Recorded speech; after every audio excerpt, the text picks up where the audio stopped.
दर्शकवृन्द, पछिल्लो समय भारत र चीन बीचको जुन तनाव देखिराखेको छ सीमा क्षेत्रमा र त्यो तनावको नेपालमा पर्न सक्ने प्रभावको विषयमा कुराकानी गर्नको लागि यति बेला हामीसँग त्रिभुवन विश्वविद्यालय अन्तर्गतको अन्तर्राष्ट्रिय मामिला तथा कूटनीतिक विभागका प्रमुख प्राध्यापक डाक्टर खड्ग केसी हाम्रो प्रत्यक्ष सम्पर्कमा हुनुहुन्छ। डाक्टर साहब, यहाँलाई कार्यक्रममा स्वागत छ।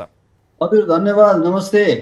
यहाँबाट मैले जान्न चाहिराखेको यो पछिल्लो समय चीन र भारत बीच जुन प्रकारको तनावको स्थिति देखा परिराखेको छ, यसलाई चाहिँ यहाँले कसरी विश्लेषण गरिराख्नु भएको छ? नेपालमा पर्न सक्ने प्रभावको विषयमा म एकछिनपछि आउनेछु। पहिला चाहिँ यसको कारण र यो जुन तनाव देखिराखेको छ यसलाई चाहिँ यहाँले कसरी हेर्नु भएको छ?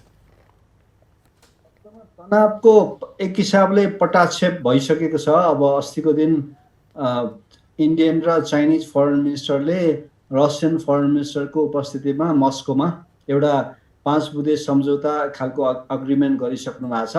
त्यसकारण तनाव सिर्जना हुनुका पछाडिका थुप्रै कारणहरू छन्। तर अब दुईटै मुलुकमा अलि हकिस, अलि पपुलिस्ट, एकदमै स्ट्रङ म्यानहरूले लिड गरिरहेको देश भएको र इन्डियामा चाहिँ अलि बढी देशभित्र एउटा क्राइसिस पेन्डेमिकलाई खासै सम्बोधन गर्न नसकेका मुलुकहरूको पङ्क्तिमा इन्डिया पनि उभिरहेको बेलामा कहिलेकाहीँ घरभित्र अलि सङ्कट बढ्दै जाँदा कतिपय लिडर्सहरूले चाहिँ नेसनलिजमको पेट्रियोटिक कुराहरू उठाएर पपुलिस्ट हुन खोज्ने यो चाहिँ एक खालको पोलिटिक्समा, रियल पोलिटिक्समा यो परम्परादेखि चलिआएकै कुरा हो। त्यसले गर्दा पनि सम्भवतः अब इन्डियन पोलिटिकल लिडरसिपले अलि बढी सीमामा तैनाती बढाउने, फ्रान्सबाट यही बेला ठुल्ठुला एकदमै अत्याधुनिक विमानहरू खरिद गरेर ल्याउने, त्यो चाहिँ कहिलेकाहीँ त्यतातिर डिप्लोय गरेर पनि देखाउने, त्यो खालको चाहिँ अब इन्डियाको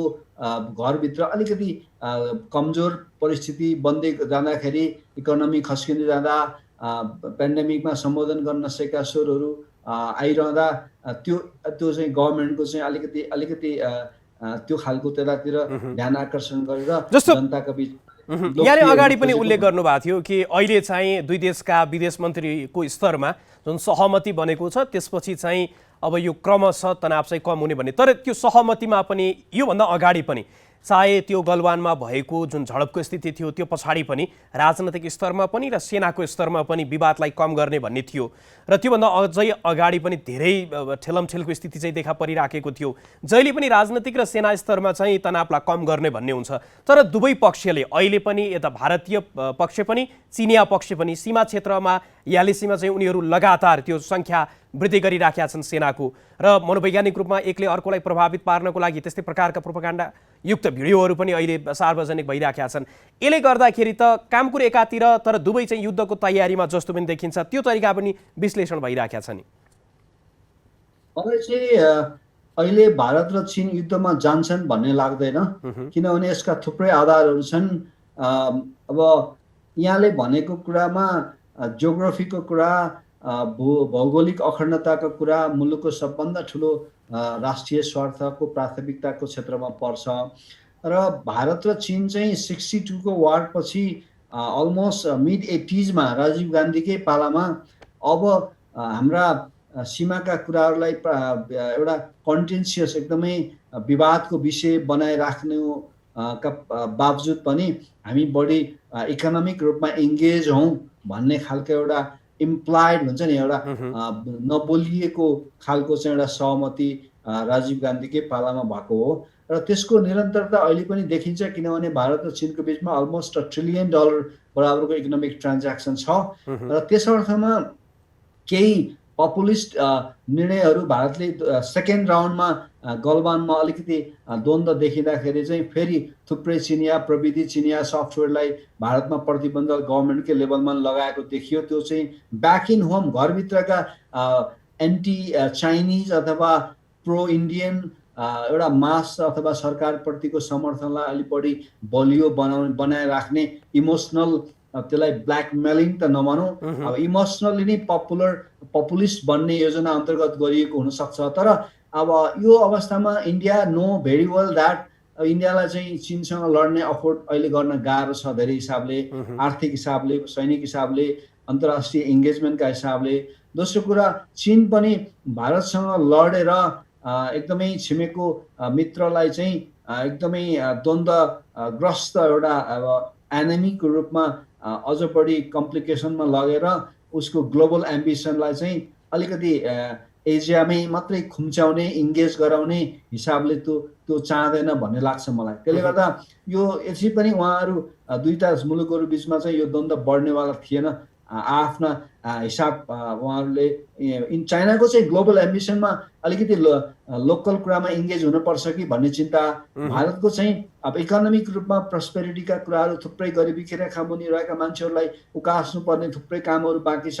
अहिले पेन्डेमिकले नै भारतलाई आछु पारिरहेको अवस्था छ। यो परिस्थितिमा चाहिँ चीनको एफडिआई, चीनको प्रविधि, चीनसँगको साझेदारी, त्यो राइभलरी पार्टनरसिप भन्छ क्या त्यसलाई, राइभलरी पार्टनरसिप, राइभलरी पनि छ तर पार्टनरसिप पनि नगरी भएको छैन। त्यसले गर्दा यी दुईटा बाध्यताहरू लार्जली इन्डियालाई बढी र चीनलाई पनि एउटा ग्लोबल एम्बिसनमा इन्डियाको लाई धेरै बढी बेखुसी बनाइराख्ने अथवा बढी चाहिँ इन्डियालाई शत्रुतापूर्ण व्यवहारमा राखिराख्न चाहिँ चीन पनि चाहँदैन। त्यसले गर्दा मलाई लाग्छ यो यसै पनि बढ्नेवाला थिएन। तर भौगोलिक अखण्डताको कुरा त तपाईँले भने जस्तो यो रहिरहन्छ। यो चाहिँ एकातिर यो चाहिँ दुईटाले आफ्नो भूमिको बारेमा कम्प्रोमाइज गर्ने विषय नै आउँदैन। डिस्पाइट दिस इस्युज अब अरू कुराको इङ्गेजमेन्टलाई जारी राखौँ भन्ने कुरा 80sबाटै थियो। तर अस्तिको मस्कोमा चाहिँ भएको सम्झौताले त झन् हामी सीमाको विवाद पनि हामी नउछालौँ, यसमा बढी डिप्लोय नगरौँ,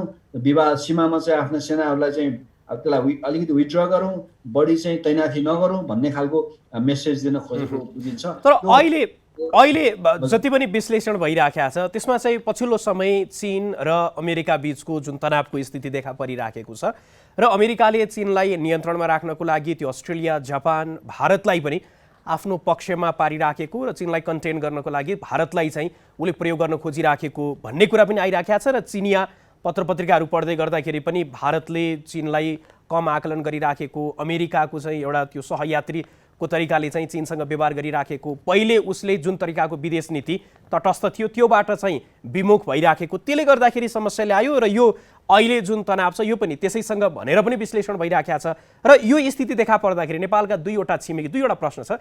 यही अवस्थामा चाहिँ नेपालमा त्यसको पर्न सक्ने बाछिटाको विषयमा चाहिँ के छ त? यो दुईवटाको प्रश्नको क्रमशः जवाफ दिनुहोस् न। यहाँको पहिलो प्रश्नको म जवाफ दिउँ। मलाई लाग्छ अमेरिकाले चाहेको थियो र पहिलो गलवान फेसअफमा चाहिँ माइक पम्पियोले बोलेको कुरालाई नोट गर्ने हो भने if there will be war between China and India America will be behind India भन्ने खालको मेसेज चाहिँ उनले दिएका थिए। त्यसले गर्दा अलिकति अमेरिकाको इङ्गेजमेन्ट चाहिँ अब एक खालको भिजिबली देखिने गरी नै आउँछ कि भन्ने एउटा चीनले पनि स्ट्राटेजिक एनालिसिस गरेको अवस्था थियो। तर अब अहिले चाहिँ त्यो तपाईँले अनुमान गरेको कुरा खारेज भयो। America is nowhere. अहिले त रसियाले गर्यो नि दुईटाको प्याचअप त। Russia is a strategically strong like ally of India and China both. Strategically इन्डियाको अलाइ हो रसिया 1972 देखि नै, अहिले पनि त्यो हैसियत राख्छ रसियाले। चीनसँग पनि क्राइमियाको केसपछि अमेरिकाले र नेटोले जसरी रसियामा नाकाबन्दी लगाएर चीनसँग उसको ऱ्यापोर्ट बिल्डअप भयो, त्यो दुईटाका कारणले गर्दा रसियन फरेन मिनिस्टरले परोक्ष रूपमा चाहिँ गलवानको बेलामा पनि भूमिका थियो भने अहिले त उनले फिजिकली नै दायाँ बायाँ इन्डियन र चाइनिज फरेन मिनिस्टरलाई राखेर, अस्ति रक्षा मन्त्रीलाई राखेको रसियन फरेन मिनिस्टरले, अघि यो हप्तामा चाहिँ इन्डियन र चाहिँ चाइनिज फरेन मिनिस्टरलाई राखेर चाहिँ दुईटाको बिचमा चाहिँ सम्झौता गर्यो भने now Russia has become hero. त्यसकारण अमेरिका अलमोस्ट चुनावको बेलामा अमेरिकाले घर केन्द्रित भएको मौका छुप्याएर हुनसक्छ रसिया। तर यो मामलामा अमेरिकाको भूमिका कमजोर भन्दा पनि चीनले र भारत दुवैले अमेरिकालाई ड्र्याग गर्ने कुरामा चीन त चाहँदैन त पनि भारतले पनि यो सामर्थ्य यसले अझ बढी समस्या बल्झाउँछ भन्ने एनालिसिस गरेको यसबाट मेसेज जान्छ।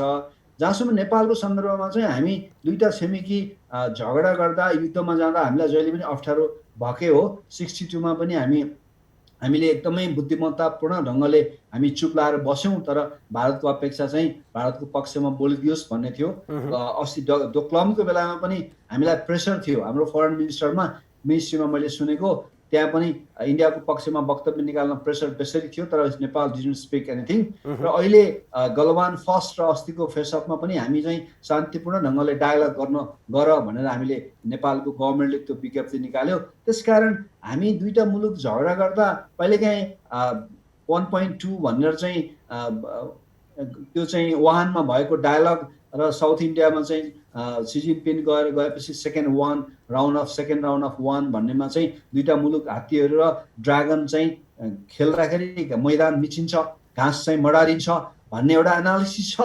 तर आई थिङ्क यो कुरा चाहिँ शान्ति दुईटा मुलुकको बिचको प्रतिस्पर्धा एकदम अस्वस्थ प्रतिस्पर्धामा चाहिँ कहीँ न कहीँ त्यो हामीलाई त्यसको बाछिटाहरू चाहिँ नकारात्मक नै आउँछ भन्न ठान्छु म। र दुईटा मुलुकको बिचमा द्वन्द्व होस्, झगडा होस्, उनीहरूको बिचमा युद्ध होस् भन्ने नेपाल जस्तो एउटा दुईटै मुलुकलाई को बिचमा चाहिँ सधैँभरि शान्तिपूर्ण ढङ्गले दुईटा मुलुकको बिचको समृद्धि, उनीहरूको स्थायित्वबाट हामीले पनि फाइदा लिनुपर्छ भन्ने अपेक्षा राख्ने मुलुकले र एउटा नन अलाइन मुलुकले, असंलग्न राष्ट्रले चाहिँ हामीले युद्धको अपेक्षा हामी गर्दैन। दुईटा यही कुरामा हामी विश्वास गर्नुपर्छ भन्न ठान्छु म। हस्, यहाँले आफ्नो महत्त्वपूर्ण समय हामीलाई उपलब्ध गराइदिनु भयो। यहाँको महत्त्वपूर्ण समय र संवादको लागि यहाँलाई धेरै धेरै धन्यवाद।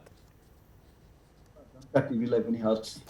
उहाँ हुनुहुन्थ्यो त्रिभुवन विश्वविद्यालय अन्तर्गतको अन्तर्राष्ट्रिय मामिला तथा कूटनीतिक विभागका प्रमुख प्राध्यापक डाक्टर खड्ग केसी र उहाँसँग हामीले पछिल्लो समय चीन र भारत बीच जुन तनावको स्थिति र त्यो तनावको कारणले गर्दाखेरि नेपालमा पर्न सक्ने बाछिटाको विषयमा कुराकानी गर्यौँ। आजको लागि तथ्य विश्लेषणलाई निर्धारित समय सकिएको छ। जनताद्वारा जनताका लागि प्रसारित जनता टेलिभिजन हेरिरहनुहोस्। नमस्कार।